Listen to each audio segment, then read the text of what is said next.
Quem está pensando os seus pensamentos? Não responda rápido, porque qualquer resposta que surgir agora será apenas mais um pensamento. E se você consegue observar esse pensamento, quem está observando? Talvez pareça uma pergunta simples, mas ela me perseguiu durante anos. Quem sou eu? Quem está aqui dentro? Quem é aquele que percebe tudo o que acontece em mim? Quem escuta essa voz silenciosa que chama de eu? No começo, a resposta parecia óbvia. Sou eu. Mas quanto mais eu observava, menos claro isso ficava. Porque esse eu parecia mudar o tempo todo. Às vezes eu era o que pensava. Às vezes eu era o que sentia. Às vezes eu era o que lembrava. Às vezes eu era apenas o que sofria. Então comecei a suspeitar que talvez eu não fosse nenhuma dessas coisas. Talvez eu fosse a consciência observando tudo isso. Mas assim que pensei nisso, percebi algo estranho. Eu também conseguia observar essa ideia. A ideia de consciência apareceu diante de mim. Então, ela não podia ser o observador final. Ela também havia se tornado um objeto. E a pergunta continuava: quem observa? Talvez seja a alma. Mas quando imaginei a alma, eu também conseguia olhar para essa imagem. Talvez seja uma luz interior. Mas eu via essa luz. Talvez seja uma energia. Talvez uma presença invisível. Talvez algo eterno. Mas tudo aquilo que eu imaginava surgia como imagem na mente. E tudo o que surge como imagem pode ser observado. Então continuei. Talvez seja apenas o cérebro. Talvez toda essa experiência seja um resultado da matéria. Talvez os pensamentos, as emoções e a consciência sejam apenas funções biológicas. Mas então surgiu outro problema. Eu conseguia imaginar o cérebro, conseguia pensar sobre ele, conseguia transformá-lo em conceito. E novamente a pergunta permanecia: quem está observando o conceito do cérebro? Parei por um instante, porque algo em mim começou a perceber uma armadilha. Talvez eu estivesse procurando o observador, como quem procura um objeto perdido. Mas e se ele não for um objeto? E se for justamente aquilo através do qual todos os objetos aparecem? Feche os olhos por um instante. Observe o próximo pensamento. Você escolheu esse pensamento? Ou ele simplesmente apareceu? Tente escolher o próximo. Tente realmente escolher, antes que ele surja. Você consegue saber qual será? Ou ele aparece primeiro e só depois você o reconhece? É estranho. A maioria das pessoas vive como se fosse autora dos próprios pensamentos. Mas quando começa a observar com atenção, percebe algo desconcertante.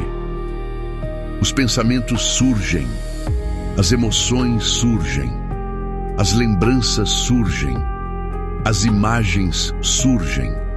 Eu não vejo um comando, vejo um acontecimento. Como se a mente fosse um rio em movimento. E eu, por muito tempo, achei que era o autor da corrente. Mas talvez eu fosse apenas aquele que percebe a corrente passando. Então, comecei a observar os pensamentos com mais cuidado. E percebi algo ainda mais interessante.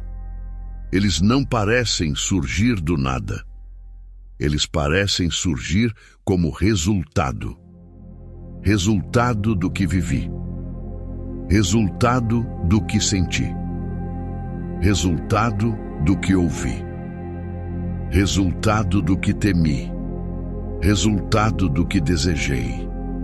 resultado do que perdi, resultado do que aprendi. Um pensamento novo quase nunca é completamente novo. Ele parece ser uma conexão, uma associação, uma costura invisível entre experiências. A mente não parece criar do nada, parece reorganizar, parece ligar pontos, parece transformar o passado em uma nova forma. E então entendi algo importante. Talvez os pensamentos não sejam criações. Talvez sejam conexões. Uma lembrança encontra outra lembrança. Uma dor encontra uma imagem. Um medo encontra uma memória. Um desejo encontra uma ausência. E dessa junção nasce algo que chamamos de pensamento. Mas ainda assim, quem percebe essa junção? Quem reconhece essa costura? Quem diz: agora eu entendi? Porque há uma diferença entre pensar e compreender. O pensamento parece movimento. A compreensão parece encontro. O pensamento parece fluxo. A compreensão parece um clarão. Você já viveu isso? Fica tentando resolver uma questão. Pensa nela por dias. Roda em círculos. Conversa consigo mesmo. Revê lembranças. Revê possibilidades. E então, de repente, algo se encaixa. Não porque você forçou, mas porque você descobriu. E isso me levou a uma nova conclusão. Talvez eu não crie os meus insights. Talvez eu os descubra. Mas até isso é curioso. Porque, se eu descubro algo, é porque aquilo já existia de alguma forma antes de eu perceber. Eu não crio a verdade. Eu a encontro. Como alguém que limpa uma janela e, enfim, consegue ver a paisagem. A limpeza não cria a luz. A limpeza apenas permite que a luz seja vista. E talvez seja assim com a consciência também. Talvez as experiências não produzam a verdade. Talvez elas apenas removam o que impede que ela apareça. Pense nisso. Quando você aprende alguma coisa profunda sobre si mesmo, muitas vezes não é porque alguém te deu a resposta. É porque a vida foi te mostrando, aos poucos, aquilo que não podia mais ser ignorado. Uma decepção te mostrou um apego. Uma perda te mostrou uma ilusão. Uma alegria te mostrou um valor. Uma dor te mostrou uma ferida. Uma repetição te mostrou um padrão. E de repente, aquilo que estava escondido o tempo todo ficou visível. Então talvez a busca por quem somos não seja uma busca por invenção. Talvez seja uma busca por reconhecimento. Não inventar o eu, mas reconhecê-lo. E isso me faz olhar de novo para os pensamentos e emoções com menos arrogância. Porque talvez eles não sejam obstáculos. Talvez sejam mestres. O medo mostra onde estou preso. A raiva mostra onde fui ferido. A tristeza mostra o que perdi. A alegria mostra o que me expande. A ansiedade mostra o que ainda não consegui organizar dentro de mim. A culpa mostra conflitos. O desejo mostra direção. Cada uma dessas experiências ensina algo. Cada uma aponta para uma parte daquilo que sou. Mas nenhuma delas é a última palavra. Nenhuma delas é o centro final. Elas vêm, elas passam, elas mudam, e enquanto mudam, algo continuava aprendendo. Algo continuava observando. Algo continuava presente. Então surge outra pergunta. Se os pensamentos acontecem como resultado e as emoções acontecem como resposta e as lembranças reaparecem como ecos, o que é esse lugar em mim onde tudo isso aparece? Sou eu?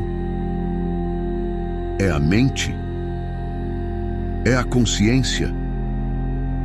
É o cérebro? É a alma? É algo maior? É algo menor? É algo que não cabe em nenhum nome? Talvez a mente adore nomear. Ela gosta de dar forma. Ela gosta de capturar. Ela gosta de dizer: pronto, entendi.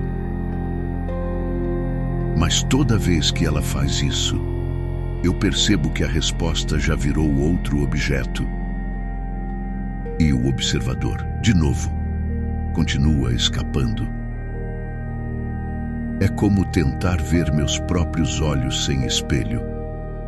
É como uma faca tentando cortar a própria lâmina. É como um dedo tentando tocar a própria ponta. É como uma lanterna tentando iluminar a própria luz. A cada tentativa de definir o observador, eu o transformo em imagem. Mas aquilo que observa a imagem nunca aparece como imagem. Talvez porque esteja perto demais. Talvez porque seja aquilo mesmo que vê. Então comecei a pensar de outro modo.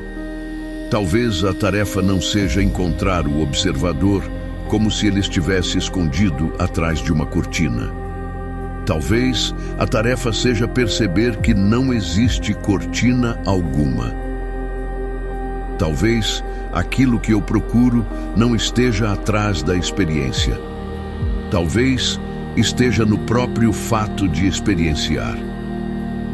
E aqui a pergunta muda de tom. Não é mais apenas quem está pensando. Agora é também quem percebe que está pensando, quem percebe que sente, quem percebe que lembra, quem percebe que duvida, quem percebe que existe uma pergunta. Porque até a dúvida é observada, até a confusão é observada, até a tentativa de entender é observada. E isso me levou a algo ainda mais radical. Talvez a busca pelo eu não seja uma busca por respostas. Talvez seja uma busca por remoções. Não descobrir o que eu sou, mas perceber o que eu não sou. Não sou o pensamento, porque consigo observá-lo. Não sou a emoção, porque ela muda. Não sou a memória, porque ela aparece e desaparece. Não sou a teoria sobre mim, porque eu também observo a teoria. Não sou o nome que me deram, porque o nome é apenas um símbolo. Não sou minhas interpretações, porque elas se transformam. Não sou minhas certezas, porque elas caem. E quanto mais eu removia, mais a pergunta permanecia: quem sou eu? No início, essa pergunta me parecia uma ameaça. Agora, ela começa a parecer uma porta. Porque talvez algumas perguntas não existam para serem respondidas de imediato. Talvez existam para nos desfazer um pouco, para tirar de nós a pressa de concluir, para nos ensinar a olhar mais fundo. Legal, e há algo muito belo nisso. A pessoa comum procura respostas. O buscador aprende a fazer perguntas. Mas o sábio percebe que certas perguntas não querem acabar. Elas querem permanecer vivas. Elas querem nos manter diante do mistério. E talvez seja por isso que essa investigação nunca termina. Porque toda vez que eu penso ter chegado perto de uma resposta, a resposta também pode ser observada. E então, ela já não é o fim. É só mais uma etapa. Talvez eu nunca consiga transformar o observador em objeto. Talvez ele nunca tenha sido um objeto.